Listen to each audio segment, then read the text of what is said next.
how many Black American voices from the diaspora are shaping what US policy looks like towards China, because that has ramifications across so many different people groups. Oftentimes in the West, we misunderstand, whether purposely or not, what China's impact looks like across the global South and what that means for other people. When you hear words like development cooperation and you see China as a big player in this field, it does us all justice to understand what that looks like for us, to understand how to shape partnerships in order to build more resilient infrastructure.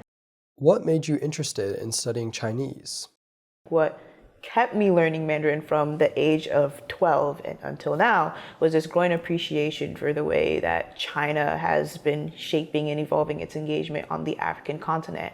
I'm a Nigerian-American, and I would grow up watching the news and watching narratives about like China, like entrapping countries in debt, or like China expanding its impact across the global South. And then I would talk to my relatives over WhatsApp and they'll be like, this is what's actually happening. So already at that young age, I could kind of sense a disconnect in communication. And I got started with community organizing very early around the greater New Haven County and began to grow a great appreciation for the ability to be able to communicate with people in their language, whether that be the exact, like whether it's Mandarin or whether it's Spanish or something else, but being able to meet someone where they are and parse through miscommunications and speak truth and promote learning amongst different people. I continue to learn Mandarin because I saw a great value in being who I was in my background, being able to have a voice in issues not only relating to US and China, but China and the African continent. Being a Nigerian American who could speak Mandarin Chinese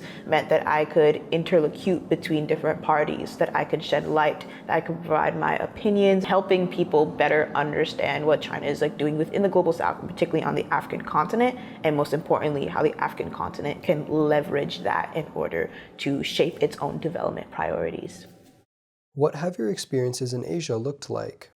My first experience in Asia, I studied abroad or interned abroad in Taipei, Taiwan during my junior year of my undergraduate career. I studied at Taida. I studied Mandarin, but I also had the opportunity to intern at a gender equity nonprofit called Garden of Hope. And it was a very, very impactful experience because even in my capacity as an intern, I was able to have my hand on putting together panels, put together programming around issues that I cared about regarding women's equity. But I was also able to be in community with other organizers from around the globe. Garden of Hope had a very international facing reach, and their whole purpose was building connections across boundaries. So I was able to interview with African feminists who were in Taiwan for a certain period of time. I was able to talk to other people and foster understanding between Mandarin speakers and people who didn't speak Mandarin, leveraging my background in the US, but also as an African and a Mandarin speaker, which was really, really beautiful and impactful. The second time I was in East Asia, I went to China as a Schwarzman scholar out of the urge to better understand China's evolving impact in an ever-evolving world, not only as it relates to the African continent, but for the African continent and her children across the globe, whether in China, whether in the US, whether in Latin America, because even as we're seeing in the African continent and the diaspora, there's more linkages to be gained, there's more community to be built, and China is also impacting that in the sense that it has different partnerships with different parties across that diaspora. And my goal was to gain that tangible experience, to talk with people that were at the forefront of building these bridges and leading these conversations. And so while I was in China, I tried my best to throw myself into understanding development, talking with organizations that were at the forefront of development, talking with organizations that helped interlocute between African parties, but also the Chinese parties to understand what that looked like. What surprised you about China? I had a dinner with my mentor and a couple other colleagues, and one of the members at the table, who was a professor of West African languages, was like, oh, let's sing this Yoruba song together. And I was like, interesting, how do you know that? And I feel bad because initially I was very shocked. And so we were here singing this Yoruba song. If you're Yoruba, you may know, it's like Oshubavare. And I was like, whoa, when did this happen? And I was very shocked because like, look, he was hitting some of the lyrics better than me. And I was like, this is amazing. And he went on to share about his experiences on the continent and how he threw himself into learning West African languages, and how there's many people in China that are committing to learning West African languages like Yoruba, like Hausa, like Igbo. And it was a big reminder to me that we should also be doing our part to learn Mandarin so we can better approach the table as better negotiators, better citizens of the world. One of the more beautiful pieces of my year in China was being able to network, discuss, and learn with scholars from across the African diaspora who were going to China. What surprised me was the amount of African students studying in China. I knew this to be true before. I would hear the stories, but I don't think you can appreciate the amount and the scale of that educational exchange that is happening. The amount of African students that are going there not only as students, but representing their countries as public servants to learn from China's development trajectory, to understand China's political economy and take that language back, which was very, very inspiring to me. What are your professional goals, and who do you look to for inspiration?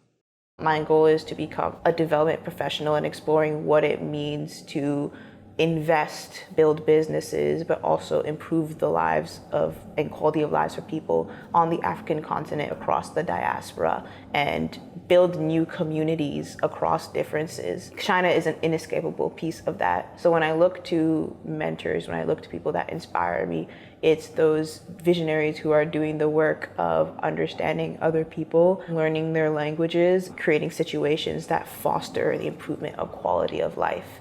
And so I draw inspiration from many Pan-African visionaries, even starting within my own family. My grandfather, who actually went to China during late 70s, early 80s, to help build their weather monitoring systems. And when I think about that high level of knowledge exchange, it motivates me to pursue that for myself, whether that's going to China and engaging with development professionals or engaging with people who are keen on investing in the continent. I'm like, okay, what can I learn from you? How can I put together a deal that serves all parties and improve quality of life at the end of the day? That's the task of development. I draw inspiration from organizations like Development Reimagined, who are an organization that is African-led, based in China, that is putting together forums and putting together resources for people to understand China better, for the purpose of building resilient infrastructure wherever they are.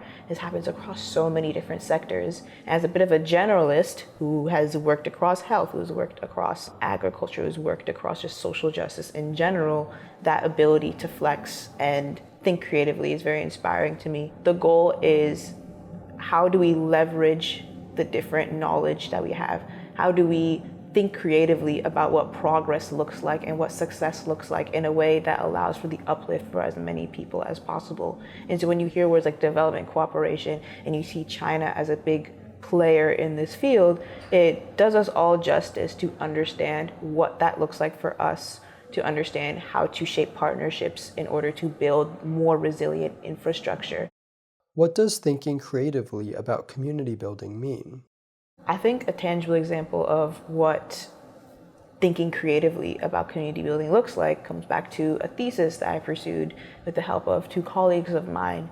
We put together a framework that described trilateral development cooperation and what that could possibly look like between China, the Caribbean community, and the African Union. The purpose of that is, in these conversations of South-South cooperation or understanding China's impact across the global South, is what should other parties or other communities know that are looking to approach China with other partners as a united front.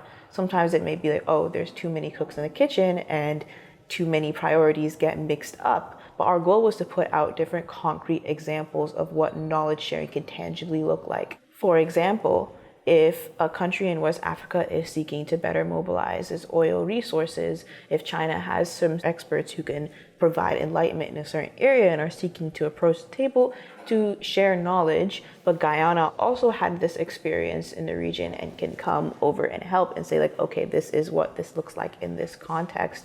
You put together a deal that is more sustainable, that is more mutually beneficial, and adds more defenses against scenarios in which exploitation or taking advantage of one another can happen. And the goal of this thesis was to put together concrete frameworks across health cooperation, across agriculture, across basic development knowledge sharing in a way that actors and practitioners across the African diaspora can simultaneously leverage their indigenous knowledge while using and approaching partners in China who are keen to engage, but approaching them on more of a sense of equal footing and based on mutual understanding. How do you see your personal journey in the context of working in the US-China relations field? When I think of myself as a professional within US-China relations, I'm also thinking about whose voices are not as represented on the table, especially when we consider the context of the United States. We consider the lack of funding for HBCU, Asian language studies and programming. It's important that we realize that when we're approaching US-China relations, we think about the US as a whole. Even as a Nigerian-American professional, this is something that I think about: whose voices are at the table, how many Black American voices from the diaspora are shaping what US policy looks like towards China, because that has ramifications across so many different people groups. And we hear headlines when we see the big macro picture of US-China relations. Many times the quote-unquote minorities may fall through and the interests are not exactly represented when you think of a comprehensive policy.